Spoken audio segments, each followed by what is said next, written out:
Culture isn't a buzzword, it's the heartbeat of every organization. And here's the thing, if your culture is weak, your business will struggle. Today, on this episode, we're diving deep into why company culture makes or breaks retention, leadership, and ultimately your bottom line. My guest today, I'm super excited to bring him on. His name is Enrique Acosta Gonzalez, a U.S. Navy veteran turned coach who has helped leaders transform toxic workplaces into thriving, purpose driven teams. Before I bring him on, my name is Shri, and I'm a social media manager who helps doctors and lawyers gain an edge online by helping them create content that connects. If you find that running a business and handling your social media is a juggling act you can't get a hold of, then schedule a call to see what it would be like to work together. But you know what? Let's get into this conversation. Enrique, let me ask you this question. All right now. So, what is your favorite thing to eat? Lasagna. I was thinking you were going to tell me something way different. I do love a good lasagna. When I was in college, I was known to be make a really good lasagna. So everybody else would bring the sides, Right. but the lasagna was me. So what do you like in your lasagna? Yeah, I like all cheeses, right? Ricotta. You throw the cheeses in there, right? And a lot of Asiago and all of it. And the difference of my lasagna, the ones that I make, is that I infuse it with cheeses at every level, right? So that's the little secret to that one. Do you do a bechamel sauce? No, no, marinara is what I kind of use in general. Okay, because like I know some people will do a bechamel that's like a creamy sauce with Mhm. the marinara plus the cheeses, and that's how they get that cheesy. But Well, I I'm gonna have just, to try it. but I want to say hi to Chandrea who's tuning in from YouTube. And so, if you have any questions along the way, whether you're listening to this live, the replay, or on the podcast, because this episode will be up tomorrow, definitely, drop them in the comments or reach out to Enrique. So, Enrique, you've had a fascinating journey from the U.S. Navy, which thank you for your service, to Sure. leadership strategy. What lessons from your military background do you carry into your what you do when you work with others? Yeah, I would say that the biggest lesson is commitment to the execution of the mission. Ooh. And you're going to find that if you have a lot of problems in your corporation, I'm talking about outside of the military, it's the level of commitment to the execution of whatever mission that you have for your company. A lot of people say, oh, this guy or this gal over here, they've retired on, how we used to call it, retired on active duty, right? They're on the road program, meaning they their body's here but their mind's out there. And Right. so you will have the same thing show up in the corporations where people are more excited about what's going on outside of the corporation, and you just have a warm body from 9 to 5 cashing the check, and that's about all you're going to get from them. Ooh. So, you know, you said something. You have warm bodies, people that Mhm. are coming in and then they're going out and then they're going out and coming in. And so when they get out into the real world, what are some things that you notice that is hard for them to get acclimated before they're like, okay, this is my new life? Yeah, I'll tell you something that I had to struggle with, and I'm sure that any service member will have to struggle with when they come out into this real world, as you would call it, is that the level of accountability for leaders diminishes significantly. And we have a problem with that, right? Because we hold leaders accountable Right. in the military. Now, you will have some stories and you will have some situations and even commands where that may not be the case. But for the majority, I would say for the majority, about 85% of commands run under the guise of accountability. And when I got out of the military, I saw that go away dramatically and it rubbed me the wrong way, Ooh. to the point where I decided that I would not work under the poor leadership or the lack of accountability at a company. Uh, yeah, I know a company that wanted me to apply, and I said no because of what was going on with the leadership. Said, absolutely not. Ooh. Now we're getting some questions in. We have one from Michael because the accountability is really important. I want to get to that, but before we do, I want to answer. I want to get Michael. Hey, Michael, thanks for tuning in. How would you describe your communication style throughout your life? I would say it has morphed.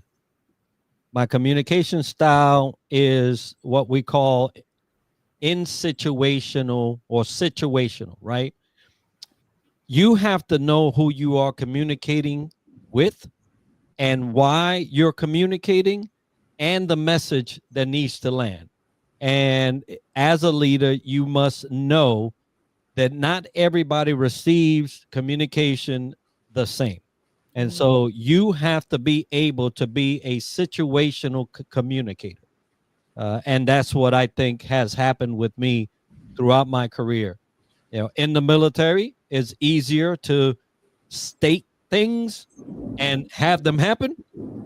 In the civilian world, you have to be a little more, I say, dynamic in your approach with people, because some people do like it straight.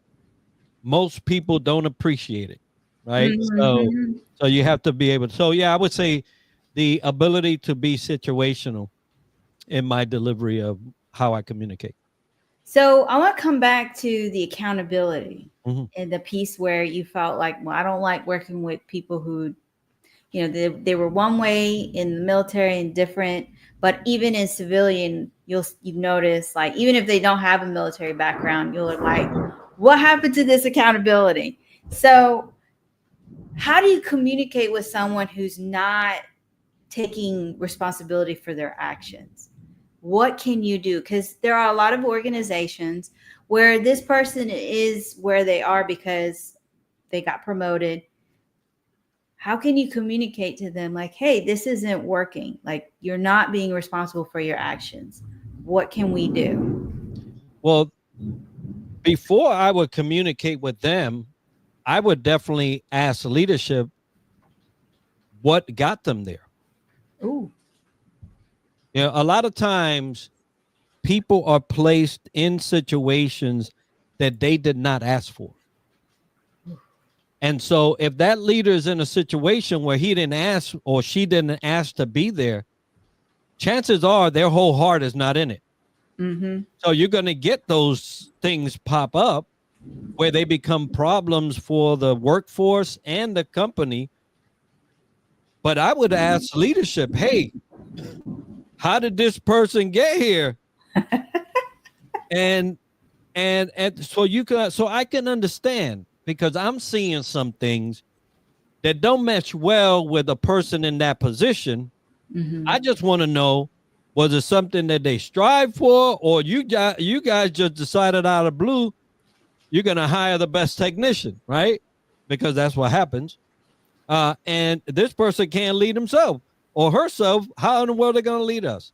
So Mm. ask questions. Get familiar with how that person got there.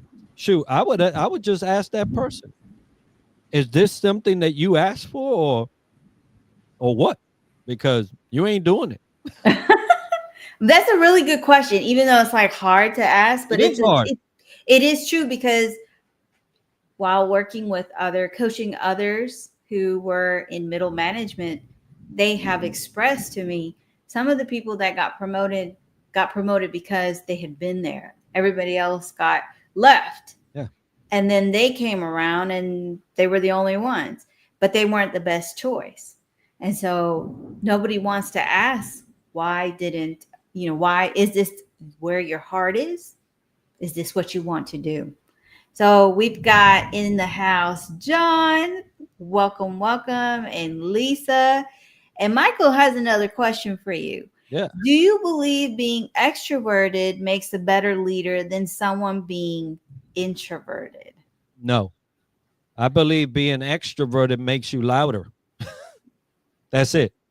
I've seen marvelous introverted leaders that run circles around a charismatic, extroverted person. Charisma is not a leadership trait. A lot of people say, "Oh no, you should have charisma." That doesn't equate to leadership. It just means that you know how to talk and you like to talk, and sometimes you like to talk and hear yourself. So, so you got to be careful, right? Now, I do believe that an introverted leader should learn to adapt some extroverted traits, right? You do have to get in front of people and speak. You do have to get in a group and direct. You're not going to do that from behind a desk somewhere, and you know, it's just not going to happen too well. But I have seen marvelous introverted leaders, and for those introverted leaders that just can't seem to get in that realm, get a good person that you trust that may have those skills and get them to your hip and learn and also employ them. You don't have to be everything to everyone as a leader. You got a team, use them. We've got Eric who says Eric Coop, my boy. introverted people can be just as charismatic and loud as anyone else, and that is very, very true. Um, i.e., is an energy orientation. I'm very outgoing at work, but I recharge by chilling at home in the evenings and staying home on the weekends. Hey, that sounds like me. I'm very much in the house. Now, I want to get into when someone tells you, oh, we have great culture, but then there's someone who's like, no, it actually isn't. Mhm. We need you to come and fix it. Yeah. What are your steps that you take when you walk into an environment and so you're hearing one thing from leadership, but then the team, the staff is telling you something different? Yeah. So, number one, I like to make this distinction when we're talking about culture. Most people that say culture don't understand what culture is. They confuse it with habit, right? A company could be habitual in the way they do things. That's not culture. You just got bad habits, right? And so, or you may have good habits, right? Culture is something that is, it comes out of the workforce. Mm-hmm. A leader can't teach you culture. Culture, it's something that comes out of the workforce. And I wish leaders would understand that a little better, because they would not say, "Oh, the culture here is duh, duh, duh, duh," and no one's doing that. Yeah, leaders that do that, they just name off things they would like to see, but it's not really permeating from the workforce.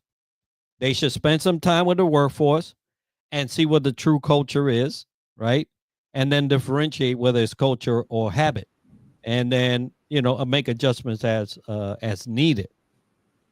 Now, ask me that question again. Ask you the same question Mm-hmm. again? Okay, so the same question is, leadership is saying that culture is great. Mm-hmm. but the team is saying, no, it's not.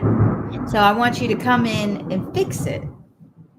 Yeah. So what is the first step you take when you come into the company in the organization to help them to help them with understanding what's the real culture? Yeah.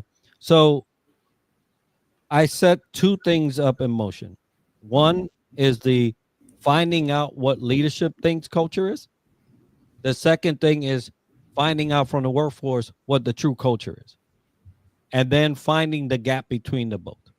Because as I mentioned just earlier, typically people try to dictate culture, and that cannot be done.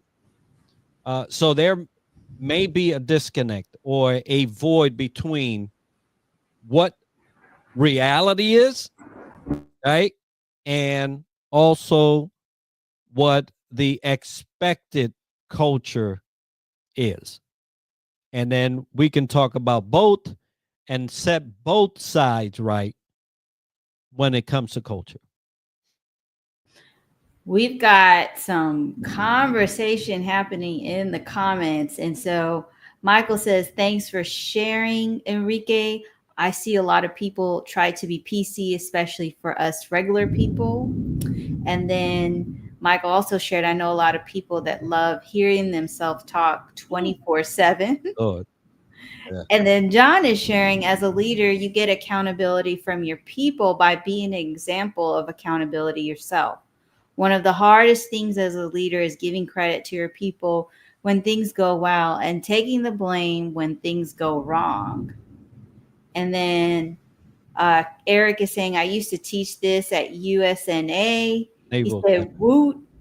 Oh, we have a question for you from Michael. Do you follow David Goggins, his way of life, having no excuses? I do not follow David Goggins, although I know who he is. He's a fellow senior chief, as I was, although he is from the SEAL, community. Um, but I do agree that you should have a mentality of no excuses. Excuses are your way of wiggling out of responsibility. That's what that is.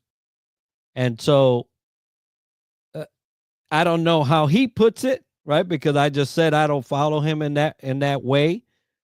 He's just a type of leader and a person that speaks that I don't really, pull to. But I do agree with that statement. The more excuses you make, the less action you take. And action is actually what gets you to where you want to go. So if you're not Right. taking action, you're kind of stuck. Yep. So think about it. And then Eric is saying adherence to a set of procedures and regulations is definitely not a culture. You're absolutely right there. I see culture as the things that the organization tolerates. If people are backstabbers and that's how the organization acts, that's a culture. Teamwork is also a feature of culture. And I agree to that. I've worked in a 9 to 5 where it was okay for certain behaviors, while in other places, that's not the case. So I wanted to ask you, you know, you talk about building trust from the top down. What are some practical, everyday ways leaders can start demonstrating trustworthiness? Start talking to people on the bottom. If you're always in the clouds, you'll never know what happens on earth, right? And in earth is what actually the work is happening, right? So on earth is happening there. And so leaders that stay in the ivory towers, they stay, in their offices, they stay just going to board meetings and leadership gatherings, and that's it.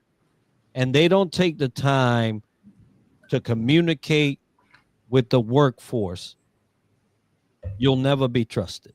Mm-hmm. And the workforce to tell you, right? A person that comes down, and I'm not talking about now you're always in the weeds, right? You're all in there. They don't want you there all the time, but they do want to see you coming through. Hey, I noticed that, you look sad. What's going on? Hey, you always chipper. What are you all happy about all the time? Yeah, get to know your folks, communicate, connect, right? Mm-hmm. Most leaders fail to connect. And the leader that fails to connect is of no worth to the workforce. Mm-hmm. I was taught by a mentor of mine. He was like, I can't get everywhere, but wherever I go, I try to remember something about the person when I was there. And maybe it had been a month ago, and I follow up now. And people understand you can't be everywhere, but Yeah. because you remember that small detail, they look at you differently. And that's something that I've carried with me whenever I talk to people, whether it's in sales, follow up, like, I see something and I'll reach out and I'll say, how's this going? Or how did that work out? That's a tip that I mean, something that I carry with me. And it was because of a mentor who told me. And I want to say thank you, John, for that comment about it was a great question. And then Eric is sharing Goggins is a beast regarding a no excuses mindset. I think it's entirely too easy to equate an explanation, basic accountability, as an excuse. When this happens, this is not inspiring to the organization. This is why my Navy mind defaults to the principle of forceful backup. So, I want to turn this into a question, kind of because Eric has just shared that. Is that something that you kind of bring into your trainings when you're talking about why certain things aren't happening in an organization? Well, when it comes to basic accountability, no excuses, things of that nature, the leader must understand that excuses doesn't move the needle. No. It doesn't move it nowhere. Matter of fact, the more you are referred to as the owner or the regulator of excuses, right? The guy that always has them ready to give them out, the less impactful and the less inspiring you are. And no one follows a person that lacks inspiration, especially the one that lacks to give it to the workforce. And so if leaders are out there always making excuses, I don't want to be under them. Mm-hmm. And I'm the kind of person that I'll tell you, bro, you're always making excuses. So you either start getting, coming up with some solutions as a leader or move out. Yeah, and I just kind of am like that, but not everybody can do that. Not I understand that. Not everybody is willing to do that because, oh man, I might lose my job. But someone has to do it. Or Amen. else you accept the excuses as what? And that's just As the the way it goes. culture. That's the way As it the goes. culture. Right. And so, like I was saying, some things are not culture and just accepted norms. And I want to, because I wanted to get into that because I see this also when I work with clients, some medical clinics, some law offices, communication or lack thereof, yeah. feeling that someone didn't say something or that person didn't say something.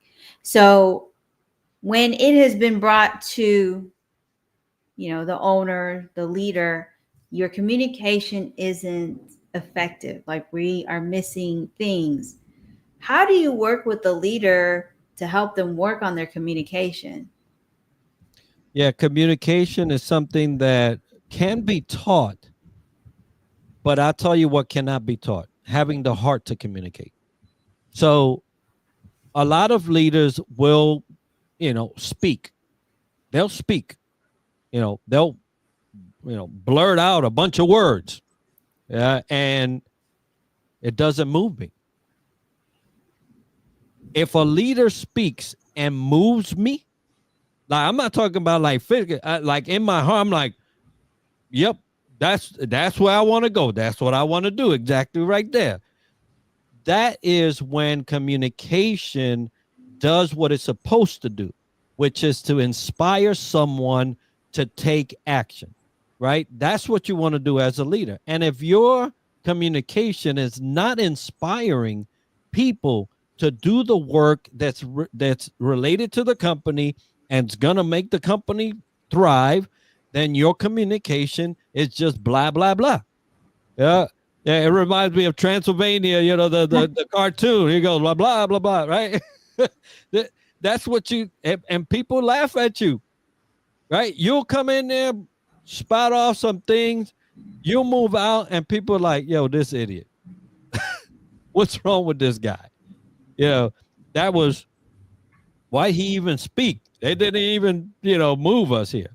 So if I can get to the heart of the matter in the leader's communication, then I can teach him style. I can teach him ways. I can teach him delivery. I can teach him timing. But if his heart is not in it, I can't teach him nothing. I have seen, because I mean, personally, I don't wish this upon anybody. Emails were sent, appointment was set. This is what we're doing on this day. I'm recording content that's 2 hours away at a clinic. I said, no patience. Somehow communication got disrupted. There were patients, and one team in particular was combative towards me. And I was like, I didn't sign up for this. And so I did communicate with the owner. I said, we're not doing this anymore. It should be fun to do do creating videos, doing the marketing for the clinic. I feel like, did I go about it the wrong way? I don't know. But what would you have suggested I do? Because I didn't want to say it at the moment, in front of him, because I knew it was stressful. I waited the next day. Right. Is that the best course of action? Like when you see this type of behavior, like, hey, if we set this up, this would be the best. Is it better to say it that day or the next day? Well, my question to you was, did you get from the stakeholders their preferred method of communication? It was email. Yes. Okay. So who told you that? I was told by all the people on the email. Right. The best way was email. Okay. So if they communicated that the best way to communicate was email, and you communicated via email, and the message still did not land, there's two things that are going on. That was not their preferred way of communicating. Number one, right? They believed that was, but obviously it wasn't. Or their preferred way of communicating was inundated. And if 10 people are communicating with you at the same time, you're going to be like, hold up. I got 2 ears, but I can only listen to one of y'all at one time, right? So, and so that's how you can formulate the questions. Hey, because you always want to give it back. You guys said, and all agreed, that the preferred way of communicating was this. I just want to know how in the chain did my communication get lost? Was there something that maybe I didn't put that, exclamation point, very serious, very important, right? What was it about delivering to you in the preferred method and this still got off? What was it? Because something happened. right? And you always want to put it back where they can answer for that, because you can't tell me that you prefer for me to talk to you in Spanish, and then when I get to the spot, you talking to me in English, and I'm like, all right. I mean, I can talk both, but you have to be clear. And if you're not clear and ready to receive messages that are supposed to be important, then imagine your clients, imagine your those that are doing business with you, imagine your partners, investors, you name it. And I was so, I yeah, was with you on that one where I was thinking, I am a partner. I don't work for them. They are a client of mine. So I was thinking in my head exactly what you just said. How is it like for everyone else in this ecosystem over here? Because right. if it was like this for me, I could just imagine how it is for the others. So I definitely want to get into these comments because they are dropping. Erica says, yes, know your people, lead by touring your spaces and talking with your sailors. That's how I was taught as an ensign.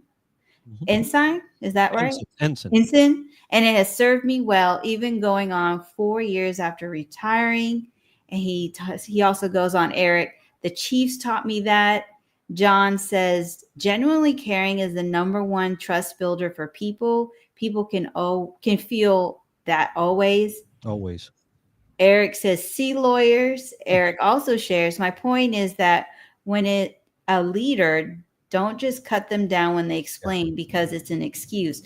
Allow them to present the solution. Let them tell the boss what they intend to do. This is basically command by negation. Let the troops blossom. Don't just cut them down until they're done. And then we have John who's saying, turning the chaos of the mind into order before you speak is a daily practice that gets better with time. And Eric says, sometimes it is best to have the hard conversations the next day. If you think emotion is driving you, wait. Oh, there was a lot of emotion. I was Yeah. really Yeah. mad. I had to calm myself down. I was like, wait a minute. And that's okay, because we're human, right? That's Yeah. okay. The thing is that in this case, it's business, right? So you don't want the human side to mess up your business, right? So you have to know that, hey, okay, and you can express that. Look, I'm disappointed. I truly am, but we got to get this done. So I'll put the disappointment aside. Let's get to this, to this thing, right? And then we can address tomorrow how this can be mitigated in the future, because you also want to give them something aside from the business to learn from, because somebody else is going to come behind them or behind you, right?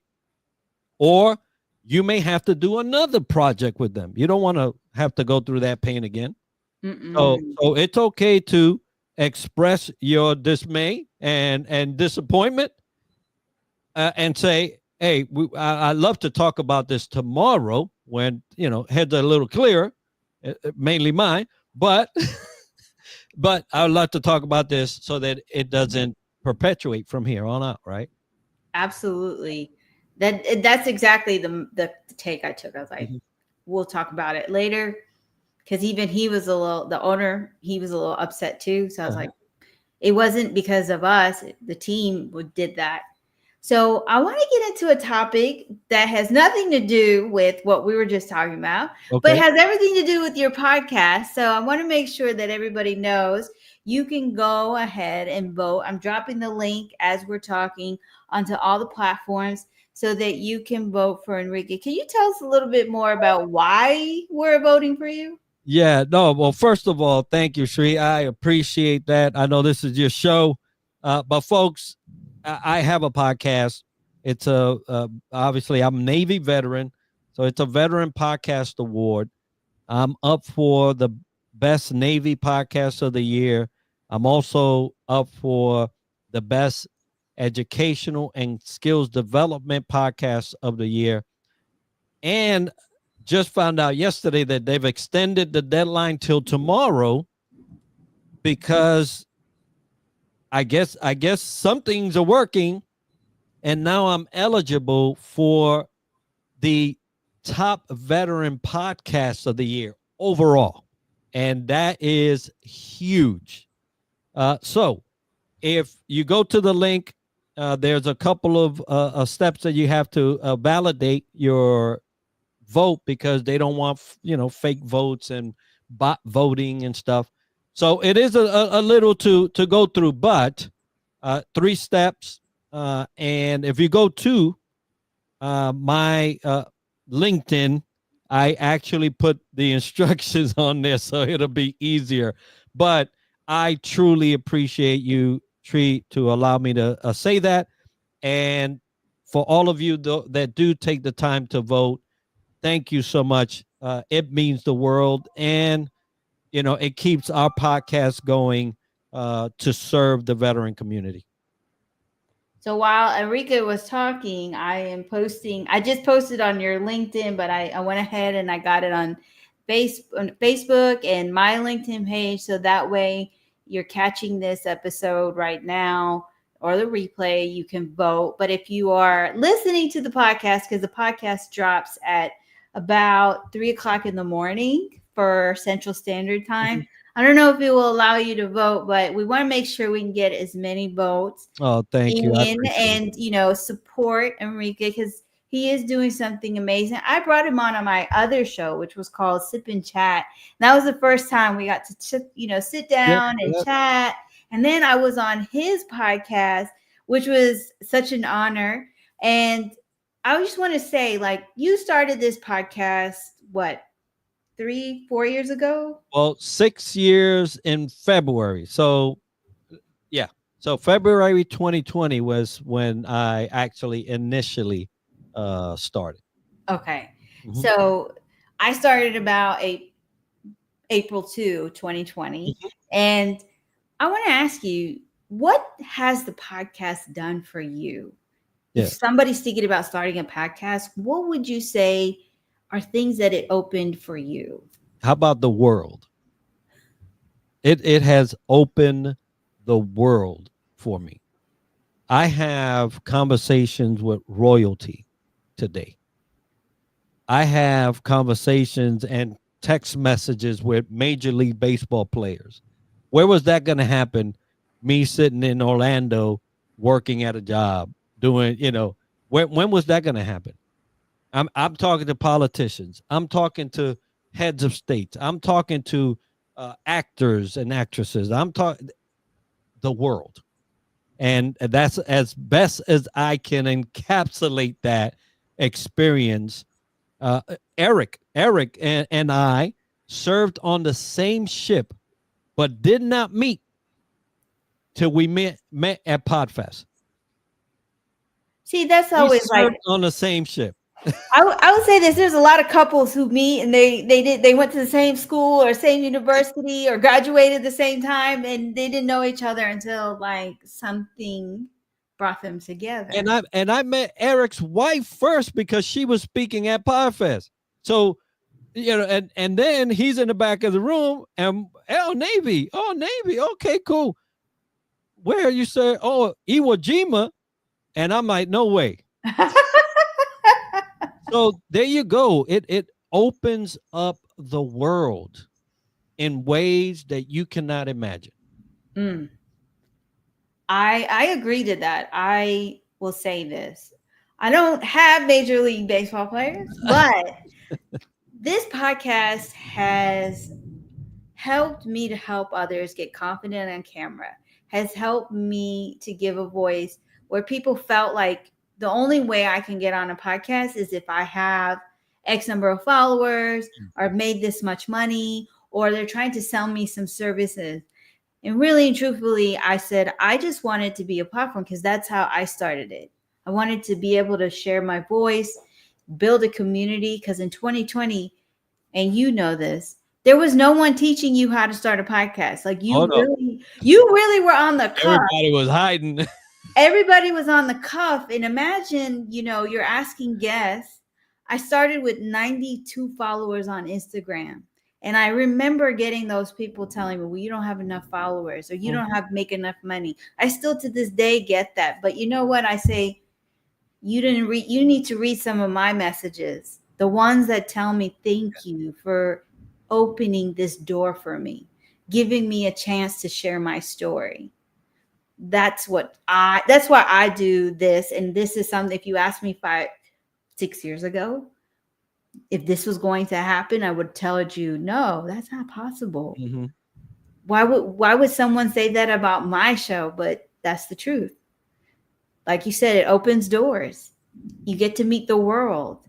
And in the middle of it, you might help somebody who's been listening to your podcast for years tell you you're the reason why I did this. So I want to ask you, have you, out of all these years, Yeah. what's the most memorable story you've gotten from one of your listeners? Well, I'll tell you that in terms of listeners, and I'm going to throw this stat out there for people that are trying to start a podcast. It's been almost 6 years, February, I said. I don't have over 15,000 downloads in 6 years. For most people, that is dismal. But my podcast is impactful. Mm-hmm. The episodes, the guests, right? She was on there. Go look at her episode. When they come to speak, they are impactful. And that weighs way more than numbers. Now, impactful story. One that I remember vividly is that a person, after hearing the episode, totally changed their perspective in the way they were driving themselves at their company. They decided to leave based on the information and go somewhere else that they are plumb happy at. And sometimes fear grips us so bad that we'll stay and tolerate versus moving and thriving. And after an episode, hey, this changed my life. What more can you ask for? Right? And most of us, when we do these shows, you will ask us and we say, all I need is that one person that needed to hear that to hear it. Mm-hmm. Yeah, 15,000 downloads in 6 years. They'll say that's a crappy podcast. Ask the Oh, people. Ask the people if it is. Their life has changed. Yeah. I I don't have 15,000 downloads, let alone I started my podcast 3 years after I started my live streaming show. But you're right. It's about the impact. Yeah. When I bring on a guest, people know that it's going to be good. I don't know how many episodes ago this was, but I remember someone telling me, watching you for a year, all the guests, hearing their stories has helped me start my business. One of my guests shared that because he shared his story, they decided that night they were not going to do something that was going to end of life. Right. They decided to keep going. And these are the things that a download doesn't tell you. So Exactly. my message to anybody thinking about starting a podcast, you can start a podcast, you can start a business, you can even start a nonprofit that you feel like because there's something missing. And it will feel like nobody cares, but I'm telling you, the day you get someone who comes up to you, the last person on earth that you would ever think comes up to you, it will change your life. So I want to make sure everybody connects with you. So what are the best places to connect with you? Yeah, the best and primal is LinkedIn, right? And you can go there. There's a link tree thing. You click it, and you'll see everything. Uh, After that, right? But LinkedIn is where I live and thrive, and love the people there. And so that's the best way. And so, if you guys are listening to the podcast, watching the live show, watching the replay, if you have questions, don't be a stranger. Reach out to Enrique. Yeah, If you are looking to, work on the leadership, there's some things, there's some things that need some work. we all know it. We all know it. We all know about that one person or that one behavior or something that needs to be changed, but you're too afraid to say it. Go ahead and hire Enrique. He's going to come in, he's going to help you out, he's going to make sure that you guys are better than where you are. And John is saying before the internet, if you were able to impact 1,000 people in your lifetime, you are a freaking rock star. You know what? That is true. Like, think about it. That's right. Before, before we had cell phones, how did we call each other Yep. besides the phone? Yeah, and imagine what happened when we got the three-way. We were like rocking. We're like, we're And, high class now. and then we got text messaging and it was like all over. We forget how to talk to people on the phone. So before we end for the night, I want to ask you, you started your business. What are some things you wish you knew before you started? Well, so there's a lot that people in business wish they knew. But uh, I'll sum it up in this way. Starting a business solo is a death wish. And this is what I mean by that.